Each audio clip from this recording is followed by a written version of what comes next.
And welcome to another episode of True Sports, episode 48. I'm Taylor Phillips. He's Louis Tenora on the right. Well, we're going to preview the NHL Stanley Cup playoff. We're going to take a look at the NHL Stanley Cup playoffs actually going on right now, along with the NBA playoffs. Then we'll preview the NFL draft 4 days from now. Count it down, man. Lions have Yeah. 6 and 18 overall. Wow. Yeah, two big first round draft picks. It's huge. Yeah, definitely. Brad Holmes is going to have some work cut out for him.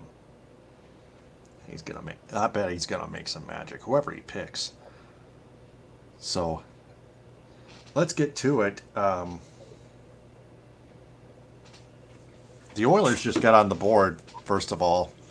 The LA Kings the lead in the second period 3-1 in game 4. Kings lead that series 2-1. I know, but I know Edmonton's trying to come back, but Ken Holland is still their general manager. Yes. We could be looking at another first round exit for him. Yeah, we could. Yep. I don't know. Edmonton seems kind of strong. I don't think they're gonna, just lay down and die. I think they got some. I think they got some fire left in them. All right. Well, we'll have to. We'll see. Connor Let's. McDavid. Yep. Yep. Draisaitl. Yep. Tied at 43 Can't count between them the. out. Yep. Tied at 43 between the Denver Nuggets and Minnesota Timberwolves. We'll get the NBA playoffs next. But the Stars edge the Wild 3-2, and that series is tied at 2. That's a good one. Yes. Yeah, we're starting with the Western Conference.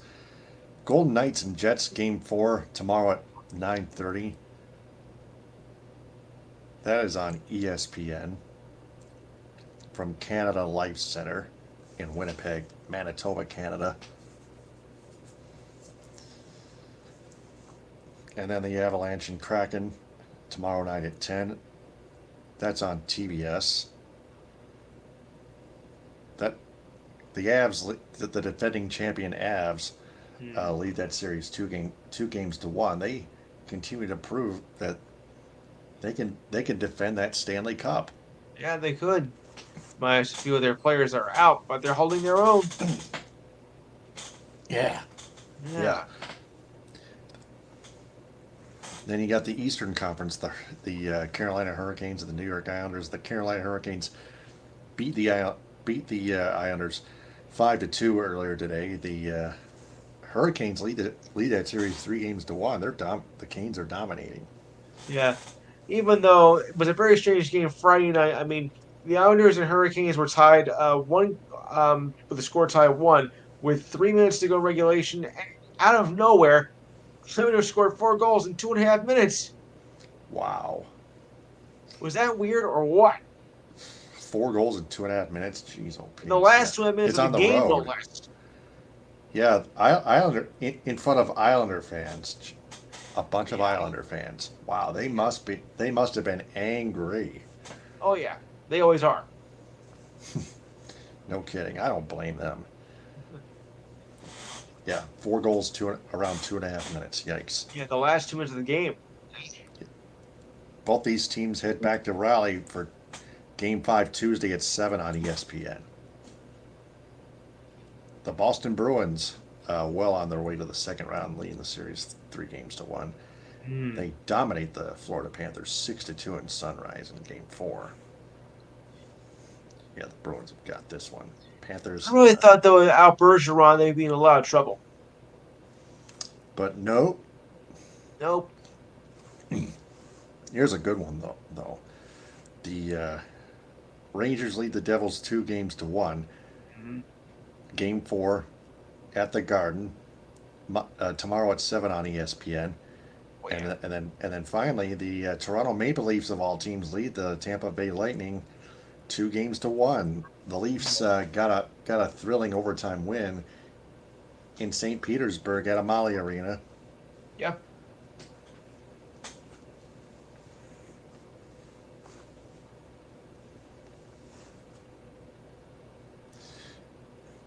Game 4 tomorrow at 7:30 on TBS. So we could have a series between those two teams on our hands. I think we will, Yeah, especially Devils and Rangers, because I predicted 7 from the beginning. Because these two teams know each other, they don't like each other at all. I mean, they almost like breathing on each other, and I mean, it's like one of the best, rivalries in all of hockey. I mean, this is not going to go down without a fight. And once I thought the game was going to overtime last night, I thought, well, the way the Devils are doing this, it's their game to win, and they did. And my nephew's favorite player scored the winning goal, Dougie Hamilton. I'm disappointed as a Rangers fan, but my nephew, okay, he's happy. Yeah, happy now. He's only 19 though. What is he now? yeah, yep. And then we got the NBA playoffs. Yeah, yeah. Um, right now, the Denver Nuggets 1 seed lead the Minnesota Timberwolves 3 games to none, but the Timberwolves right now lead 48-47 with 1:12 left to play in the second quarter at Target Center in Minneapolis. Nuggets just took back the lead 49-48. A kiss off the square inside the post.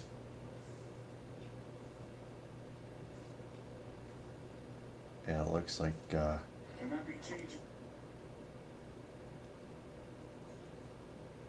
there's a miss on the other end of the Nuggets rebound. You got Kentavious Caldwell Pope over there. Porter Jr. Step back, spin it, turn around, fade away. Off the heel. Offensive board. 20 seconds to go. 5 on the shot clock. Murray, dish out, right corner. There's a 3-bomb right there, nailed. And it's 52-48 Nuggets. 9 seconds left. Timberwolves take it the other way, knocked away out of bounds. 7.9 seconds left. Timberwolves will inbound inside the Nuggets post. That's seen on TNT, by the way. Ah, There's a wide open inbound pass. Takes it to the paint. Puts up a jump shot, air ball, and that rebound Nuggets take it the other way. A long range 3-bomb off the front rim short. That was a close one. But the Denver Nuggets lead 52-48 the half. They're looking to sweep the Timberwolves and move on to the second round. yeah. I think the Nuggets have this. Oh, I think so too. This was no contest from the beginning. I even said a sweep in this series. Yep. So the Los Angeles Lakers lead the Memphis Grizzlies 2 games to 1. Lakers are 7th seeded. Grizzlies are 2 seeded, but I know the Lakers won their game, but Ja Morant 45 points in a losing effort for the Grizzlies. Wow. He is phenomenal. He is. The new age of NBA basketball. Gotta give him credit. I mean, they were like dead in the water throughout the first quarter. They only scored 9 points in the first quarter, as I think a record low for a playoff game, and yet they only lost by 10 points. Yeah. Trying to come back, but it was just too much. Yep. And then you got the Sacramento Kings and the Golden State Warriors. That series is tied at 2 games apiece. No surprise. Kings are 3 seeded, Warriors are 6 seeded. Game 5 is not until Wednesday at 10 on TNT. And that game is back in Sacramento. I think it's at Arco Arena. Yes, Arco.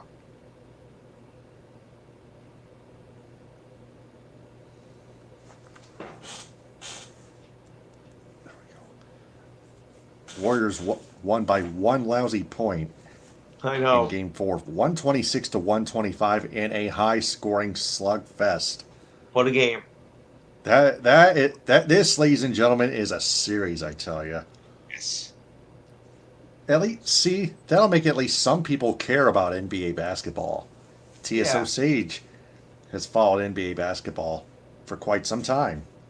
Mm-hmm. And then you got the four-seeded Phoenix Suns leading the fifth-seeded Los Angeles Clippers 3-1. Game 5 is Tuesday at 10 on TNT. I think the Suns are on their way to play the Denver Nuggets in the. That would be a preview of that projected preview of that matchup in the second round in the NBA playoffs. Clippers are a bunch of choke artists in the playoffs. They didn't even.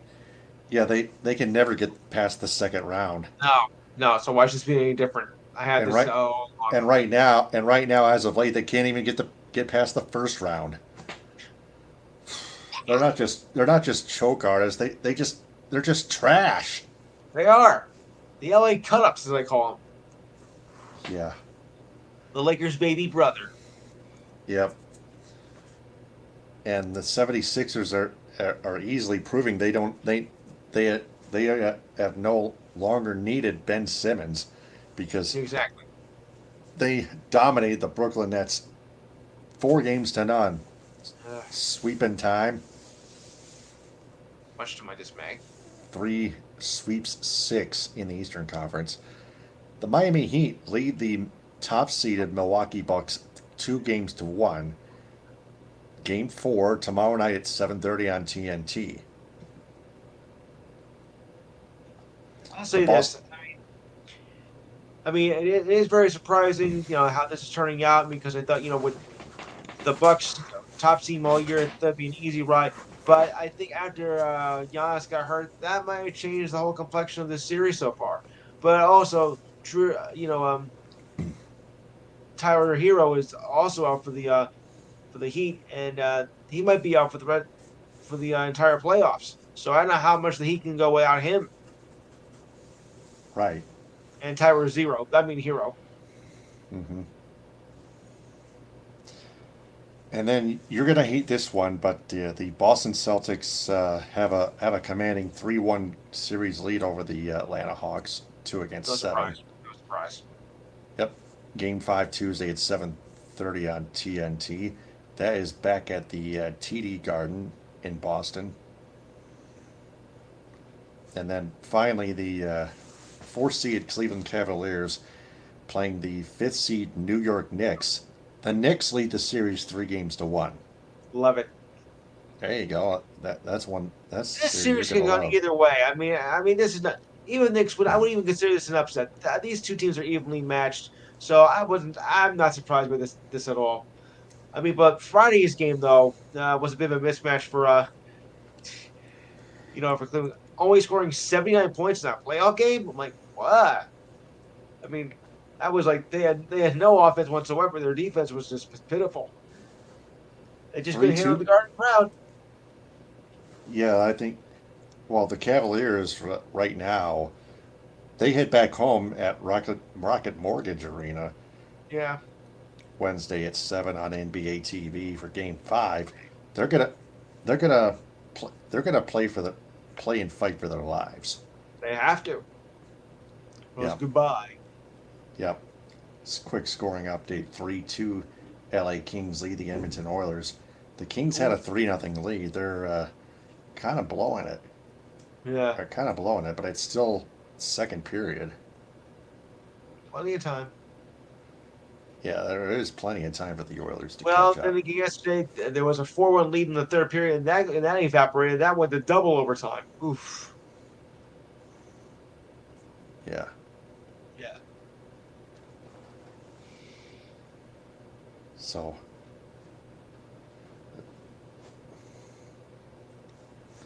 so there it so there's that.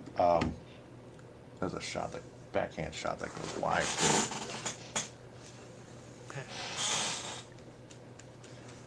So the NFL draft, 4 days away again. Like I said earlier, Yeah. Um, whoever whoever has the number one overall pick is going to get the number one projected prospect. Yes. So yeah, but other than that, um, other than number one, probably like top three. Yeah, the Bears are getting the number one draft pick, aren't they? Yes, they are. Of Yeah, course, I don't because know how. the Carolina Panthers have traded that away to the Bears, Right. Chicago Bears. Yeah, My brother's yeah. team. So yeah, so there's that. And any other predictions in the first round of the draft? Well, Jets need to improve on their defense, and I think we need a good safety as we normally do, and we need to get a good running back. We can't just go after quarterbacks because that's what we do wrong. And I don't think we're going to get Aaron Rodgers. I mean, that would happen. That would have been like a month ago. So forget that. So we need to get our defense. Our defense has been weak, so we have to work on that. You know, most importantly, Yep, our offense is okay. Our defense is those trash. We just trash. true. The Thanks. Lions, the Lions could also use a defensive tackle, Jalen Carter. Yes. They've been hosting him. They were hosting him, and they saw a lot good in Jalen Carter. Brad Holmes said, "quote He felt better with him, with Jalen Carter." So that Yeah. that is almost a lock at 6, and then the 18th overall pick. Just never know. Might take a corner, Yeah. Could use a corner. but even I never know. It's not just any particular position player. It's any player on earth, Right. any prospect on earth. Yes. That might still be good because the Lions have already stacked their corners, but they can never have enough. You know what I'm saying? Of course not. Yeah, they they really need that team of corners. C.J. Gardner Johnson, Emmanuel Mosley, and Cam Sutton from the Pittsburgh Steelers. Yes.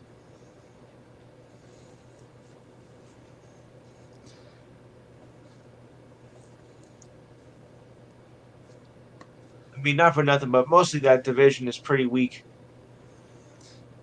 Oh yeah, NFC North. Yes. Yeah, except the Minnesota Vikings finished a bit strong in that regular season. They won the NFC North. Yes. Only to lose in the Yet playoffs. the playoffs against the Giants. Yeah.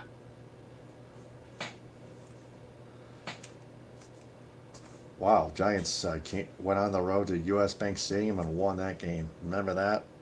Yep. Only to get beaten by our Philadelphia rivalry of Eagles. the Turnpike battle against the Eagles. Yep, the Eagles almost won that Super Bowl, Yeah. Except that but one mistake towards the end of the game. Whoops. holding. Yeah, The holding call. yeah, We called. it's uh, yeah. It was a grab by the jersey, like two of them actually, two grabs by Yes. the jersey. Yeah. Right. So yeah, the right call was made. Yeah. Like I said, I call it the Turnpike bow because, like, Jersey going up to Philadelphia, where you bow up the Jersey Turnpike to get there, and since they're so close in proximity, it's kind of like how it, plays out. And True. since they are division, and since they've been a division rival since the '30s, it makes it even more fitting. All right. Yep, that is true. So, I, with that being said, ba- the baseball regular season rolls on, and that's going to be on your True Sports Report. Go ahead. All right. First, I'm going to take care of some minor scores from minor league football, as we call it. And the XFL, today we had Houston over Arlington 25-9. And Vegas beat Seattle 28-9. This was the last week of the regular season. The playoffs are next week. Oh boy. All right. So, and we also have the other league known as the USFL. I figure I'd take care of these first because these are the shorter scores. So, anyway, going into now week 2. If you're a New Jersey fan, boy, have I got some news for you as they manhandled Pittsburgh 20-3 this afternoon.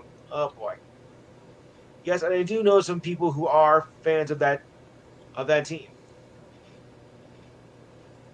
And also Michigan beat Philadelphia 24-10. If you want to check last night, now this is kind of now here's one for you. Okay. New Orleans over Houston 38-31. Now this I found would be the most odd side scoring ever. Birmingham over Memphis 42-2. That's right, 2. Only a safety.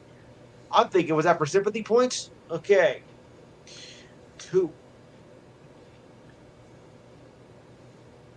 I'll never understand that. I know it's a safety, but just give him a safety. Alrighty. Alright, so now we'll go to the baseball scores, and it goes like this. The Giants beat the Mets 5-4 in the bottom of the ninth. Alexander got the win, Smith got the loss, and Duvall got the save. Cardinals over the Mariners 7-3. Flatley got the win, Flexen got the loss.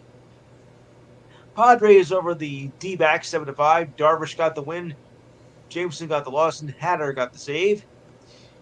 The Angels over the Royals 4-3. Warren got the win, Lyles got the loss, and Estevez got the save. Rangers over the A's 5-2. DeGrom got the win, Mueller got the loss, and Smith got the save. Dodgers over the Cubs. Kershaw got the win, Stroman got the loss, and Garrett Hall got the save. Moving along, the Red Sox over the Brewers. Okay, fine. 12-5. Ort got the win, and Bush got the loss. Guardians over the Marlins 7-4. Allen got the win. Rosado got the loss, and Chase got the save. I still think of calling them the Indians, but I know I shouldn't. I can't get used to them Guardians. Sorry. Okay, Rays over the White Sox. Here we go again. 4-1. Eflin got the win. Galao got the loss, and Fairbanks got the save. And they're still undefeated at home, even at this point.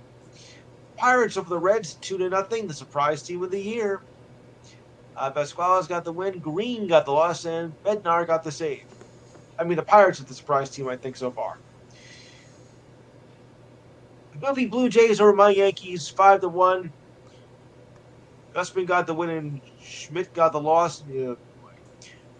Astros over the Braves 5-2. Knurles got the win.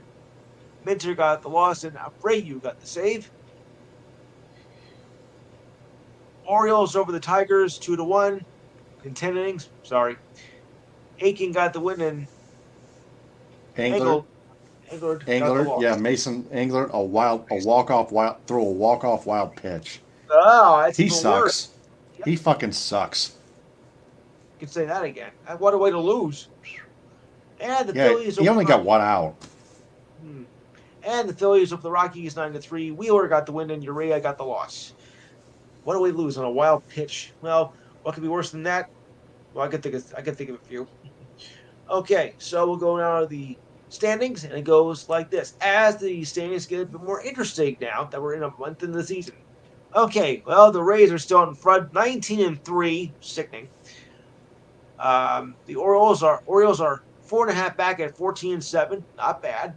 The Blue Jays and the Yankees are tied at 13-9, 6 back, and the Red Sox are 12-11, 7.5 back. You know how I feel about the Red Sox.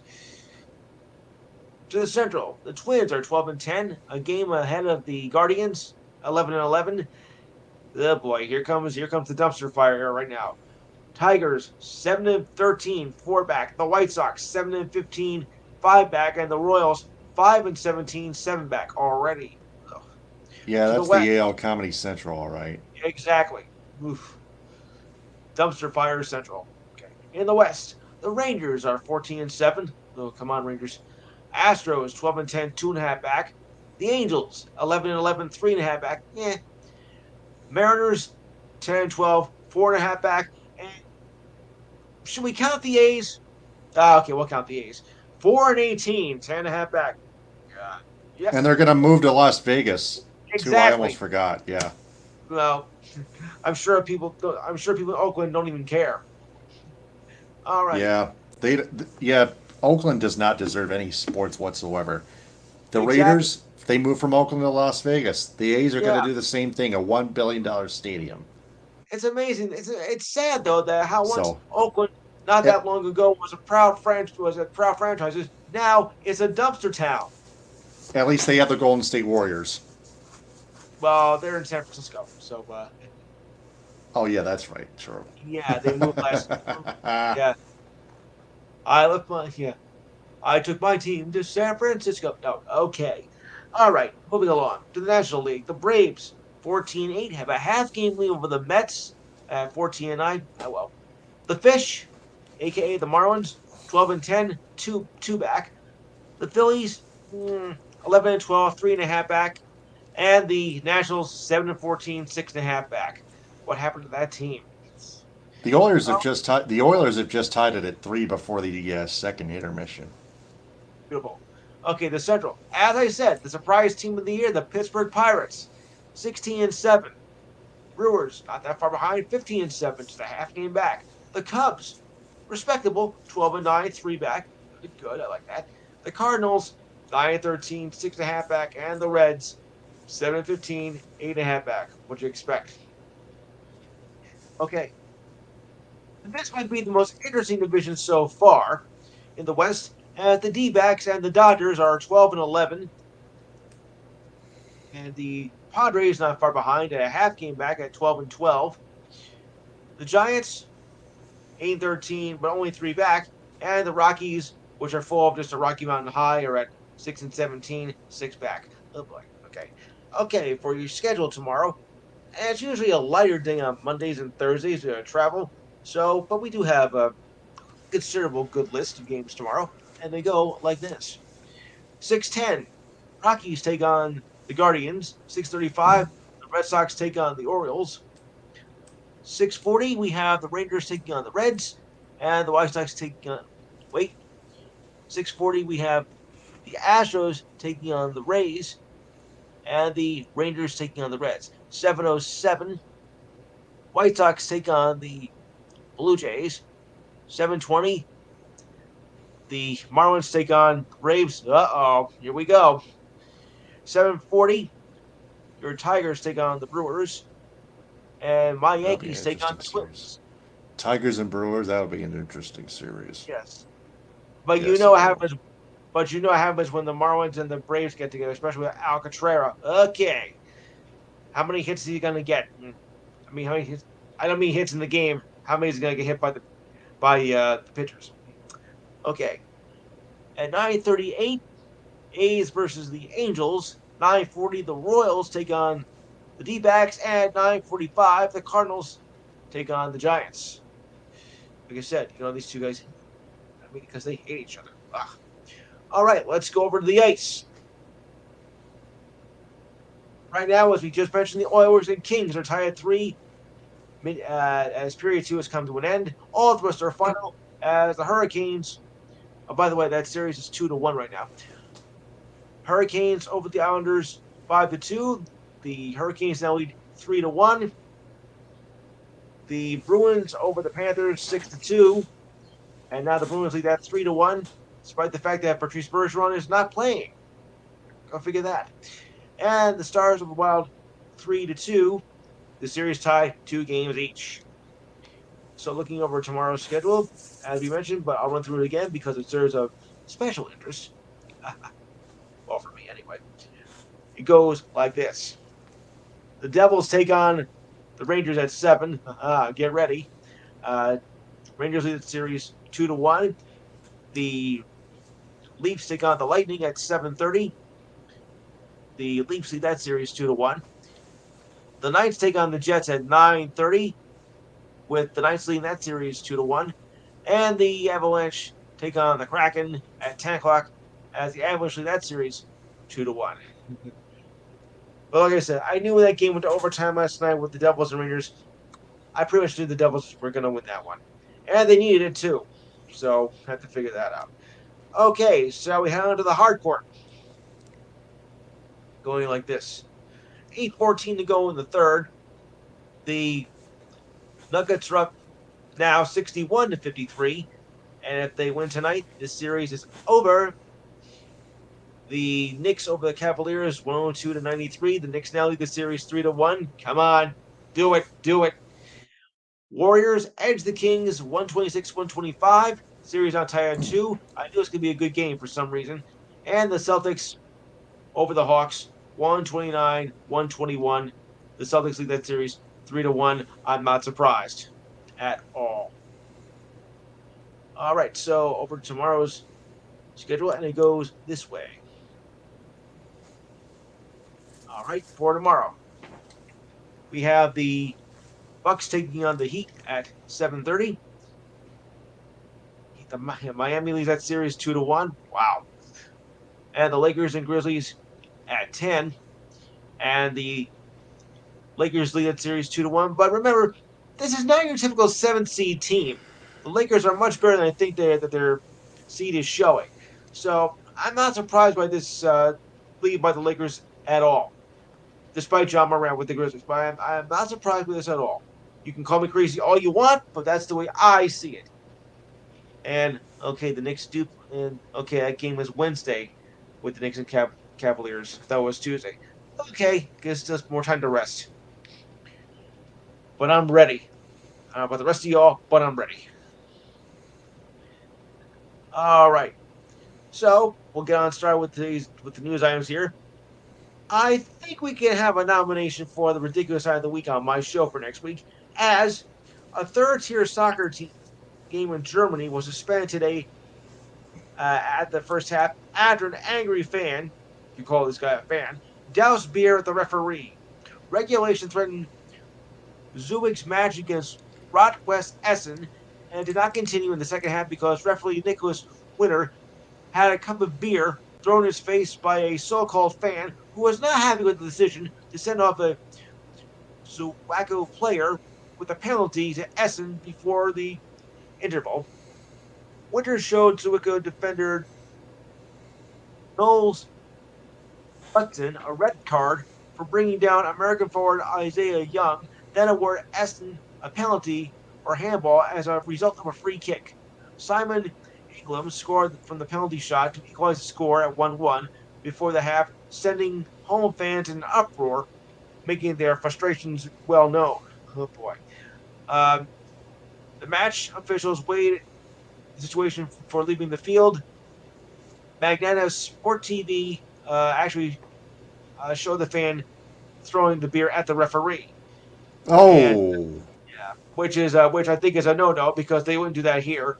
And I know it's like to have beer dumped at me at a game because back in 1989, I had beer dumped at me while I was attending a Mets game at one time. oh my How God. that I want to know how that guy was a Yankee fan. I wish I knew. Yet you survived. But I already had a shower that day. Ugh.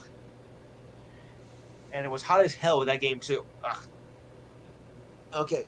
If the Miami Heat are gonna pull up the upset against the Bucks, they will have to do it without their star guard Victor Oladipo, who was out for the rest of the season. The announcement came early today. Oladipo collapsed on the floor in the fourth quarter in last night's win over the Bucks and giving the Heat a 2-1 series lead, something that most basketball fans are probably thinking, say what now? Oladipo yelled a certain word, likely an old F-bomb, then clutched his left knee on the ground after the incident and did not return to the game. Oladipo was averaging 11.5 points per game and 22.5 minutes per game. Victor was already endured a major knee surgery, a ruptured quad tendon in his right knee, and required surgery in May of 2021. He did not resume playing until March of 2022 following that injury. But wait, there's more. Jimmy Butler, also the Heat, suffered a bruised glute, and Tyler Hero is still out of a broken hand. And unless the Heat advance to the finals, his season is over. When asked about the glute injury, did it hurt And Butler replied, "Yes, only when I sit down." Yeah, all right. Sorry. You never know what to expect from a rookie, but Devils goaltender Arka Schmid came through like a seasoned pro last night as they beat the Rangers in overtime. He entered the game with the Devils down 2-0 in the series and getting hammered in the first two games of the series, both by a score of 5-1, and making his debut, who had been like might have been like a victim under pressure. Instead, Schmid made 35 saves in the game, infusing the Devils' confidence until the game winner was scored by my nephew's favorite player, Dougie Hamilton. Oh boy, he's happy. I know someone was very happy about that. He was just stone cold and relaxed, said Devils center Jack Hughes, who scored his first goal on Tuesday on a penalty shot. And that was all he did. The Devils used three goaltenders this season: Schmidt in 18 games, Mackenzie Blackwood for 22 games, and Vitek Vanek for 52 games, and who started the first and second games of the playoffs, but were outscored 10-2. Vanek was benched with a save percentage of 8.27 and goals against average of 4.52. Okay, not good. Devils coach Lindy Ruff, that with GM Tom Fitzgerald, and Hall of Fame goaltender Marty Brodeur after game two. Uh, they determined that making a change to Schmid made sense. He handles the puck better than Vanek, and that ability helped break the Devils out of the zone, and with that game three win in overtime, which happened about 11:30 last night. Okay, first up, LeBron might have given Dylan Brooks an earful before Friday night's win over the Grizzlies, but come tip-off, it was business as usual, a team with a game plan that's trying to win. I've been doing this for too long. I have made enough statements. When asked if I was trying to make a point about the play, LeBron replied, "No. We had an opportunity to come home and play on the floor, and that's just what we did." So keep that in mind. We just wanted to play and get the win, and we want to do that in game four. The Lakers were the seventh seed in the West, had 2-1 lead in the series. LeBron finished with 25 points on 10 for 20 shooting, with 9 rebounds and 5 assists. During pregame warmups, LeBron confronted Brooks on the court, fans in the stands, and the cameras were rolling. Oh boy. While the Lakers did not reveal what was said, James had no problem with everyone who witnessed and drew their own conclusions. "There was nothing private about it," said LeBron in the pregame exchange. "It was very public, and I like it that way. This is not my first rodeo. I have said this throughout my career with certain individuals. It's easy if you want it to be." LeBron stopped himself, put his focus back on the game, and on Anthony Davis, who finished with 31 points and 17 rebounds. He was not going to be judge and jury when it came to Brooks' stats for Game 4. The forward for the Grizzlies struck James in the groin as LeBron was crossing the ball on his back in the opening seconds of quarter number 3. After review, Brooks was assisted with a flagrant 2 foul and an automatic ejection, finishing with 7 points on 3 for 13 shooting. You got what you deserve. Right? The family jewels. Oh, wow. Moving on. Victor Hedman returned to line with the Lightning last night in their series against the Maple Leafs. The top defenseman was a game-time decision after missing all of Game 2 and most of Game 1 with an undisclosed injury. Hedman was injured at some point during Game 1. He tried to make a return for Game 2, but after conferring with the training staff, Hedman was determined that he was not ready. Wise move. At yesterday's morning skate, Hedman was in his regular spot in the Lightning rotation. That's a good sign, as Hedman was preparing to jump back in, but head coach John Cooper warned Hedman would take a warm-up before Game 3 prior to making a final decision. Having Hedman back should be a boost for the Lightning. Not only is he a minute-munching defenseman who contributes in all three phases, but the Lightning have not won a playoff game without him since they drafted him in 2009. The pattern continued as they took a beating to the Leafs 7-2. Ugh. 7-2. Okay, Hmm. Russell Westbrook took an inbound pass along the baseline, squared up, and stared against Kevin Durant. Beef. Okay, let's try again. Attacking a score and scoring a hard-earned driving layup on the Suns star. Westbrook did everything possible for the Clippers in the fourth, scoring 14 of his 37 points in the last 10 minutes of the game. But Westbrook's best game with the Clippers was not enough to stop the Suns, who now have a 3-1 series lead. After the game, Westbrook defended his former teammate and took aim at Westbrook's critics.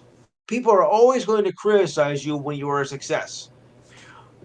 During doing this thing for so long, Durant said of Westbrook, he has been resilient his whole life. And I meant to say, when he retires, people will tell the truth about his game. Durant said right now, the best thing is to make a joke out of Russ. But the way he's been playing since coming to the Clippers, he is showing everyone who he is. With Kawhi Leonard out with a right knee sprain, as well as Paul George with the same injury, and both their seasons in doubt, the Clippers are keeping their season alive, leaning on the shoulders of Westbrook heading into a Game 5. It was just a few moments ago Westbrook was looking for a new home after the Lakers sent him to the Jazz, which brought out the point guard out of his contract.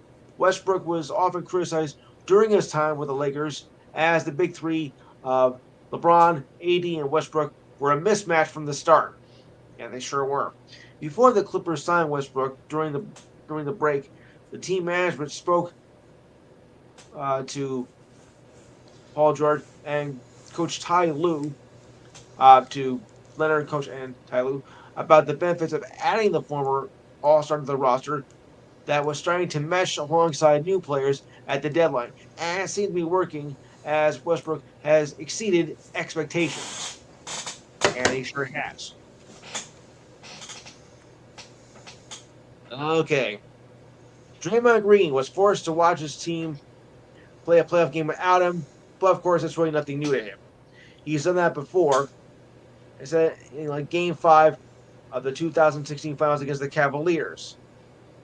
In Thursday's Game 3, he was forced to watch his game from his home instead of being there in person. But despite missing 2 pivotal games from suspension, Green says he is not changing who he is. Oh, what a surprise. They created a Draymond rule before. That crap don't work. I'm still sitting here, Green said after the practice session. Draymond won't be moved by the Draymond rule. I'll continue to play the game how I play the game. I'll operate the same way I operate and be exactly who I am because that's what leads to winning. If I was losing, they would not be creating these Draymond rules. As long as they create these rules, that means we are winning, but it won't change me. Green's suspension stems from stomping on the chest of Kings Domantas Sabonis and his antics afterward, egging on the crowd, and not apologizing afterward. NBA Executive Vice President and Head of Basketball Operations Joe Dumars said that Green has been a repeat offender, and that's what was a factor into the decision. Not for nothing, but if Green wasn't suspended in that series in 2016 against the Cavaliers, they might have would have won the NBA championship that year after having a 72-10 regular season. Well, that's my thought. All right, Grizzlies forward John Morant was in full practice on Friday. Was questionable for the game against the Lakers. Morant missed Game 2 of the series with a sore right hand and suffered a fall during Game 1. Grizzlies coach Taylor Jenkins said he's doing much better than he was a few days ago and was able to dribble and shoot around a non-contact scrimmage and individual workouts. Moving along, a decision on Morant was made yesterday afternoon, assuming it had not been made already. The Greek Freak was ruled out for Game 3 against the Heat as he is still suffering from a low back contusion. Giannis has not played since last Sunday as he fell to the ground after colliding with Kevin Love of the Heat. He played 11 minutes in Game 1.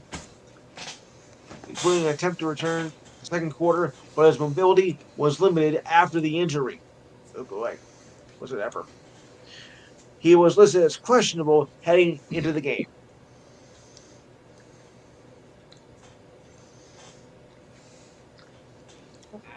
Despite the fact that Joel Embiid did not play in Game 3 with a knee injury, they had no trouble against the Nets.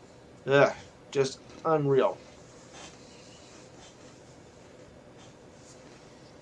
All right, Kawhi Leonard, the Clippers missed Game 4 versus the Suns with a right knee sprain. The Clippers ruled out Leonard's Game 4 against the Suns. Paul George was also ruled out with the same knee sprain. Leonard was listed to stay today, but the Clippers had only 1 day between games, as Game 4 was at 3:30 this afternoon, and Game 3 was on Friday night. It's an early game, but I feel like I am ready for this. Guard Bones Highland saying that on Friday, we felt like we can beat this team in Game 3. Instead, we beat ourselves. So I still think we have the firepower in us right now. We can come back and beat them. Clippers coach Ty Lue said he did not learn about that Leonard would miss the game before the shoot-around. Despite the absence of Leonard, Russell Westbrook scored 42 points, and Westbrook had 30 points, 12 assists, 8 rebounds, and 3 steals. That's a lot. However, it was not enough as Devin Booker scored 45 points. The Clippers could not stop the Suns from going to the free throw line, as the Suns made 46 attempts from the line, while the Clippers only made 25. Leonard aggravated his ankle in Game 1, but played through the pain. In Game 2, however, the symptoms got worse, set by Team President of Operations Lauren Frank. The injury is not related to an ACL injury that kept him out for all of the 21-22 season. With Game 5 scheduled for Tuesday, Leonard would have a week of recovery before seeing if he could play in the series as it heads back to Phoenix. Yeah, good luck with that one, bub.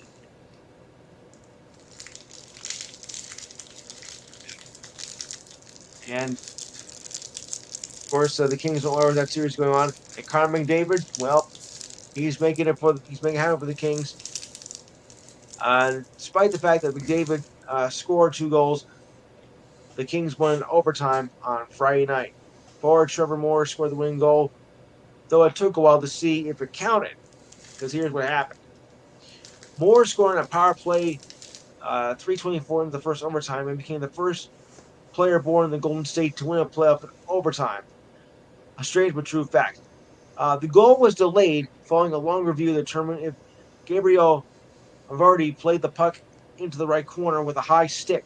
The NHL Situation Room said they saw no conclusive evidence to determine if the puck made contact with the stick. It was a long wait, but nothing horrible. Either way, we knew we were going to keep pushing, and it was all good, Moore said of the review. Oilers coach Jay Woodcraft, on the other hand, was not happy with the outcome, of course. McDavid is 2 feet away when the play happens, and his arms come straight into the air because he knows it hit the stick. Otherwise, he would not put his arm up in the air and kept playing, said Woodcroft. It appeared to me in the video that the puck was going straight up. As Ryan Nugget Hopkins was called for high sticking call 94 seconds into overtime, Moore took Varley's pass from behind the net and put in between the legs of Oilers goaltender Stuart Skinner for the game winner.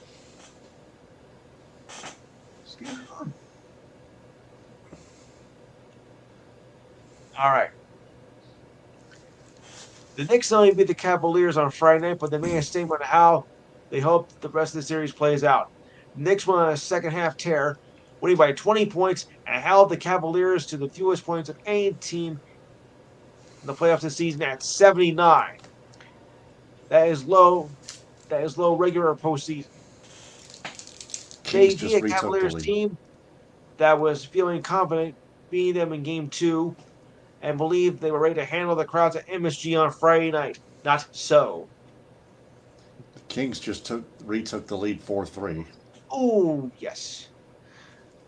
We're locked and loaded, said Knicks guard Jalen Rusin. Just credit to the coaching staff getting us ready and everyone just locking us in our game plan and executing everyone on the same page.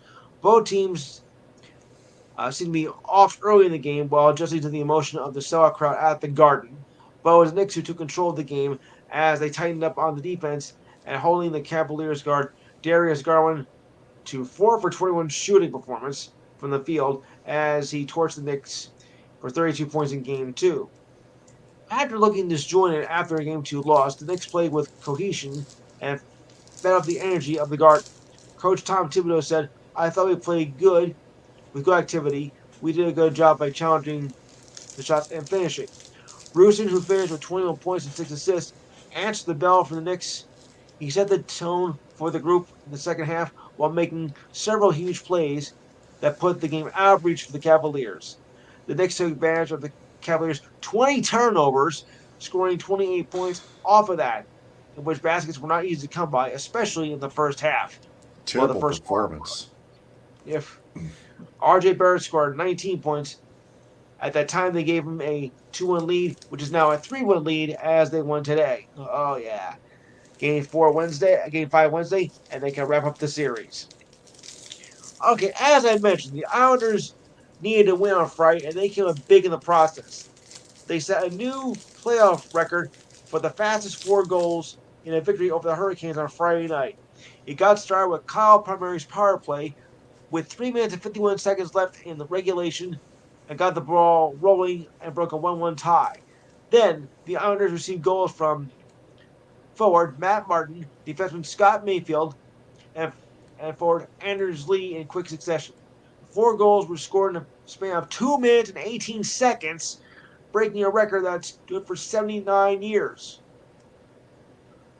Montreal had the previous record in a span of 2 minutes and 35 seconds against the Toronto Maple Leafs back in 1944. But that game was over early anyway as it went to 11-0 good old-fashioned thrashing. Palmieri said he could not remember seeing so many goals scored by one team in that short a time, especially after such a defensive stalemate between both teams until the late onslaught by the Islanders in the third period. I've never seen goals like that so fast in that short amount of time either. I mean, 4 goals. 2 goals, yeah, but 4 in that amount of time? Never. Suddenly, with the Hurricanes down by 2, they pulled goaltender Antti Raanta, but Mayfield scoring emptying a goal net long distance with 88 seconds left after Martin's tally. With Martin back in net, Lee set a new record with his first goal of the series with 93 seconds left, sending Islander fans into a frenzy in a much-needed win. And at that point, they cut the series lead to 2-1. Unfortunately, Game 4 did not have the same result. Okay. Patrice Bergeron did not travel with the Bruins to Florida this weekend and missed games 3 and 4. Head coach Jim Montgomery said back on Friday that the Star Center is likely to set for Game 5 return.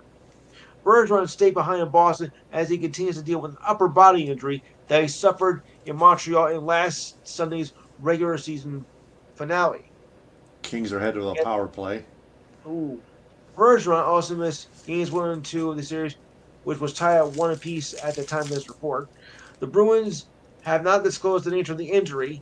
He had been skating privately before the Bruins took the ice for practice in Boston. And yet they're doing well without him. I don't believe it. Well, they're a 65 win team. Yeah, but I know. But when you're in the playoffs and missing your best player, could turn to be a factor. It could. Yeah. Mm-hmm. Alex Henry Texier is set to return to the Blue Jackets next season after spending the last 2 seasons in Europe due to personal reasons. The Blue Jackets announced earlier back on Wednesday that Texier would rejoin the team after playing in Zurich in the Swiss League for the last 2 seasons with their permission. His 2-year contract he signed in 2021 that pays $1.7 million in U.S. money will count towards next season.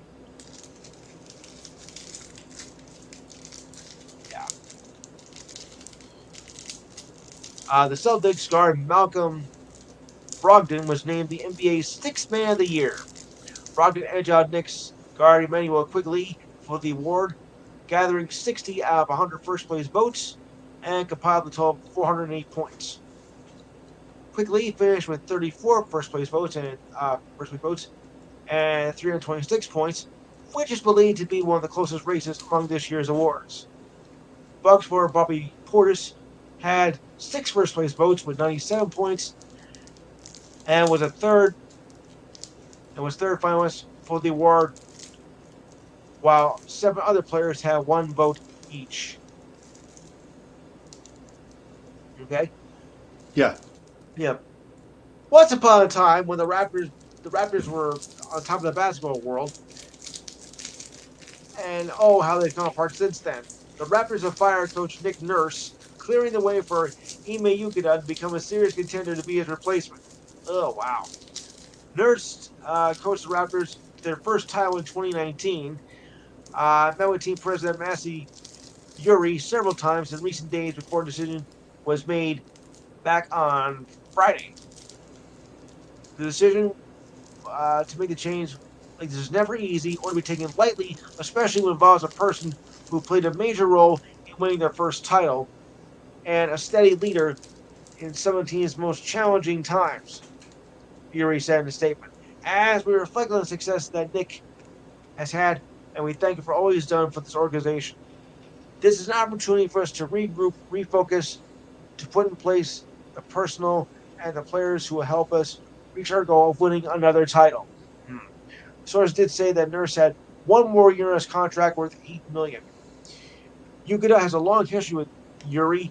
Is expected to be a prominent role in part of the Raptors' coaching search, according to sources. Udoka was suspended by the Celtics at the start of the 2022-23 season for multiple violations of team rules. He was replaced by Joe Mazzulla, who was given the job officially in February.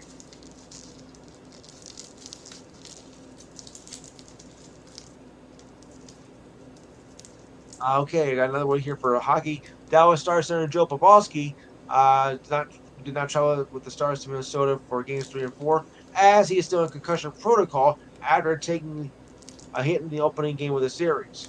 Head coach Pierre DeBoer said back on Friday before heading to Minnesota that he hoped that he would return later in the series. He's getting better every day, said DeBoer. He was at the game on Thursday, but was not going to be traveling with us.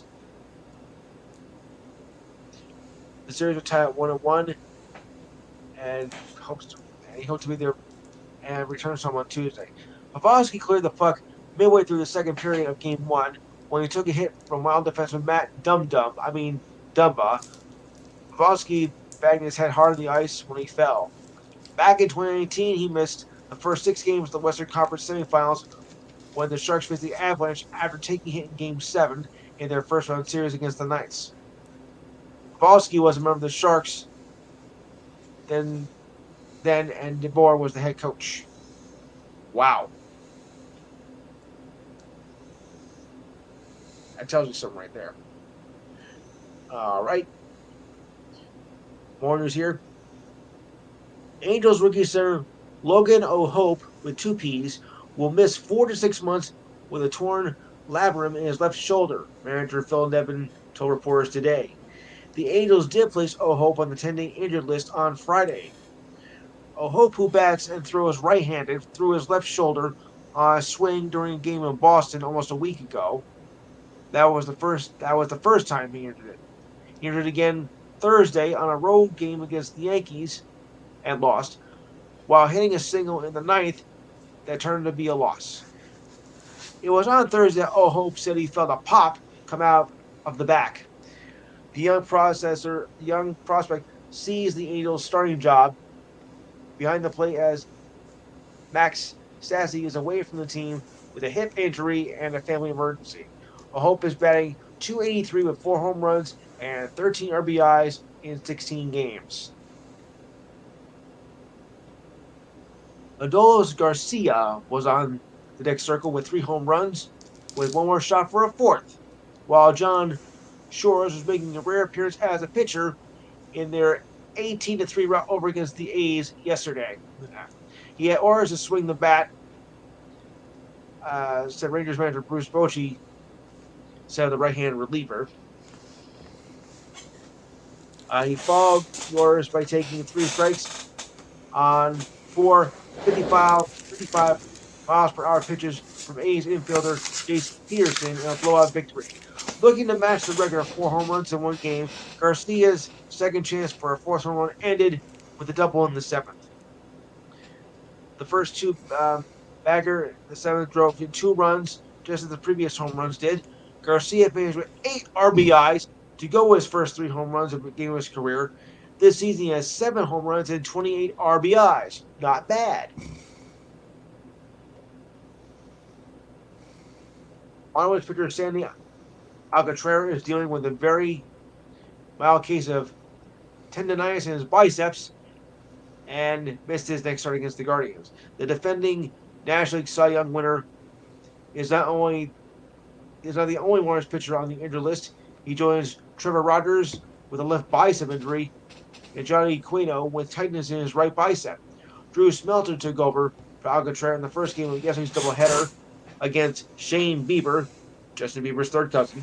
Okay. The Marlins are hopeful that Alcantara will avoid the injured list and won't miss his next start when the Marlins take on the Braves. I'm just wondering how many times he's going to get hit by a pitch in that series. Okay. Wow. Because these 2 teams hate each other. Yeah, there's probably going to be a lot of suspensions. I'm saying about season. 4. I'm saying about 5. Okay. The Cubs were near perfection during afternoon game on Friday until a collision occurred on the field. Drew Smyly lost his bid for perfection when he collided with catcher Yan Gomes in the 8th when a dribbler turned to be an infield single for the Dodgers and was their only hit in the game. Smyly replied, "That's a tough way to end it when you're so close. Ain't that the truth?"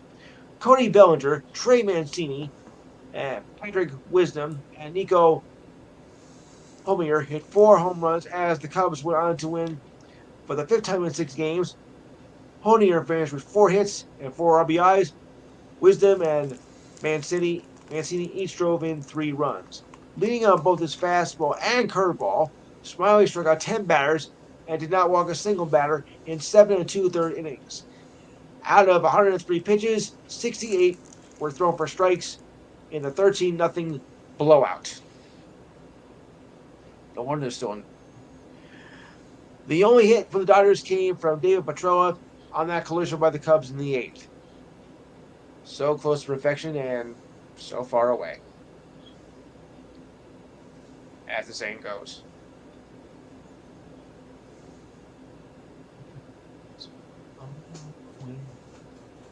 All right, sure we got a few more notes here. All right, the Dodgers placed shortstop Miguel Rojas on the 10-day injured list with a strained left hamstring on Thursday. In a corresponding move, the Dodgers recalled infielder Yanni Hernandez from AAA Oklahoma City. Luke Williams was batting the 8th at shortstop in the loss against the Mets. Williams pinched hit for Rojas in the 5th inning. In Tuesday night's game, Rojas was 0 for 1 with a walk. Dodgers manager Dave Roberts told reporters in the pregame that Mookie Betts would be at shortstop if he had come off paternity leave earlier in the day. As it stands now, Roberts said that Betts might have took that day off and rejoined the team in Chicago. Rojas is off to a rather weak start, only batting 125 in 11 games this season. The Dodgers acquired him from the Marlins back in January. But remember, it's not where you start, it's where you finish. And it's only 5 weeks into the season. And one of our idiots of the week, Max Scherzer, was ejected from Thursday's game after the Dodgers umpires checked for ace pitcher's hand and glove for a sticky foreign substance. Manager Buck Showalter said after the game that Scherzer was ejected for having a substance known as rostin on his glove. At the time of this report, it was if determined that he used a substance Scherzer would face an automatic 10-day suspension that has now been confirmed, and he has now been suspended. And he did appeal. He said after the second inning that his hands felt clumpy with the substance and was told by the umpire to wash it off. He did with alcohol in front of an official. Scherzer was checked again at the bottom of the third, according to umpire Phil Cousy. Scherzer's hands appeared to be clean, but the pocket of his glove was sticky and was told to get a new glove. Oh boy. So he is now out for 10 days, but I don't think it's going to be much of a problem as the Mets are almost in a virtual tie for first place, so it's not doing much. But we'll see what happens from there. Rather scary incident occurred among the college football scene as Dartmouth football coach Buddy Stevens has right leg amputated and suffered spinal cord injuries after his bicycle was hit by a pickup truck that was going 50 miles per hour last month. His wife made the announcement back on Wednesday. Stevens was struck on March 20th as he and his wife were bicycling home from a restaurant in St. Augustine, Florida. According to a report from the Florida Highway Patrol obtained by the Valley News of New Hampshire. According to the Valley News, the Florida Highway Patrol reports that Stevens was not wearing a helmet while trying to cross State Road A1 when he was struck by a truck driver. The report also stated that the bicycle had no illuminated lights and the crash did not occur at a crosswalk or design cross area. Stevens, who played at quarterback, went on to coach the university with a record of 117, 101-2 in two separate runs as head coach. He also coached at Tulane and Stanford before returning to Dartmouth. His leg had to be amputated due to the severity of the injury. Ugh, just a shame. Just a shame. All right, well, got a milestone moment here. As back on Wednesday, Clayton Kershaw got his 200th win over the Mets. 200th career win. That was on Wednesday night. That was Wednesday. Backed by 2 home runs by teammate J.D. Martinez, Kershaw pitched 7 scoreless innings to a red-out Mets team that managed only 3 hits and struck out 9 batters in front of a joyous crowd at Dodger Stadium on a night when they also honored the late great broadcaster Vin Scully. Kershaw is the 17th pitcher to record 200 victories, but no one has done so more efficiently. Kershaw's winning percentage is at .694, the highest among pitchers with 200 wins. At least 200 wins. Giants left-hander Alex Wood heads to the 15-day injured list with a strained left hamstring. In the third inning, Woods, playing on both of his feet awkwardly as he came off the mound to field Marlins third baseman Gene Segura was bunt near the third base line. He was able to throw out Segura, but came up limping around the mound that prompted attention from Atlantic trainer and Giants manager Gabe Kapler. Yeah, just awful. Continuing on, as I went to go field the bunt, my cleat just stuck so hard. Woods says very frustrating. As far as his hamstrings go, it's not that bad. We'll see what happens when I wake up and go from there. Woods was replaced by Jacob Junis, who took the loss as the Giants lost their 5th straight at that time. Woods has not completed 5 innings in any of his starts this year and is 0-0 with a 1.8 ERA. Well, it's better having like a 7-point ERA. Wow. We'll see. All right. Bengals running back Joe Mixon pleaded not guilty to menacing charges over allegations that he was threatened and that he pointed a gun at a woman in Cincinnati earlier this year. Mixon made his appearance at Hamilton Municipal Court, where a bond was set at $10,000. He was ordered by the court to not have any contact with the woman whatsoever. A warrant was issued for Mixon back in February, but was dismissed the next day. Then on April 7th, police announced the charge was refiled following new evidence during the investigative process, but did not provide any further details.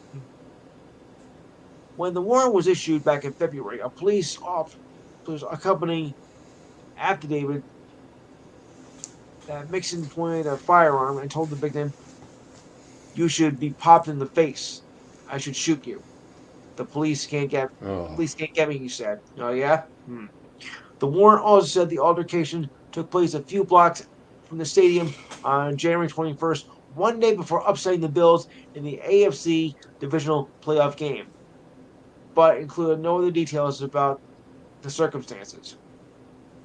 The warrant was dismissed in court on February 3rd, with the order only saying that the prosecutor's office requested the dismissal in the interest of justice. I'm like, what? In the 2022 season, Mixon rushed for 814 yards and 7 touchdowns. He also had 60 receptions for 441 yards and another 2 touchdowns. He was selected in the second round of the 2017 draft. Several teams passed on him after concerns of his character, assuming he has any character at all, after he punched a female student in Oklahoma ugh, at Oklahoma in 2014. What a jerk. what an idiot, too. Yes, he's one of our idiots of the week. But on a happier note, and this is a happier note, Damar Hamlin has been cleared to play in the NFL next season after having that devastating injury that happened back on January 2nd where he was almost left for dead. But all 3 of his physicians said that he is ready to go. That is a Rock remarkable on. story. That Rock is on. remarkable. Wow. Remarkable indeed. Rock on. Yes. And I'll leave this with a very weird note in baseball as, well, more tinkering will be done with more new rules. Oh, boy. If this was enough. The league announced new experiment rules that will be used in the Atlantic League this season that include a designated pitch runner, a double hook designated hitter rule, and further limits on pitchers' ability to make pickoff moves. Okay. The designated pitch hitter allows a player who is not in the starting lineup to be used at any point in the game as a sub-base runner. The player who was subbed out, as well as the pitch runner, would still be able to return to the game. I think they do that in Little League and college. The double hook rule allows a team to use the DH throughout the game as long as the starting pitcher throws at least 5 innings. If that does not occur, the team loses their DH and the pitcher spot would bat for the rest of the game. The rule was used in the Atlantic League last season. I got news for you guys. This is not your father's brand of baseball. It's a completely different, whole new ball game. Though I do like the new rules in the major leagues. You can argue with me all you want, but I like how the game is played. It's a much smoother, more quicker flow of the game, and that's exactly what baseball needed. I mean, games have been short by at least 35 minutes this season, and it's working. Okay, you may not agree with the rules. I know there's a lot of controversy about it, but hey, it is working. So factor in that. Okay, I'll turn it back over to you, Taylor. All right, that's episode 48 of True Sports. He's Lewis. I'm Taylor. True Sports. And then check out my other show, the Michigan Sports Truth Podcast, on YouTube at the Michigan Sports Truth Podcast. Subscribe and watch our latest episode of the Red Wings, including our Red Wings season review. 4 Lions players being suspended for betting online, and a preview of the Lions in the NFL draft, and a check-in on the Tigers as well. So, until then, for Lewis, I'm Taylor. Ta-ta. Stay true. Good night.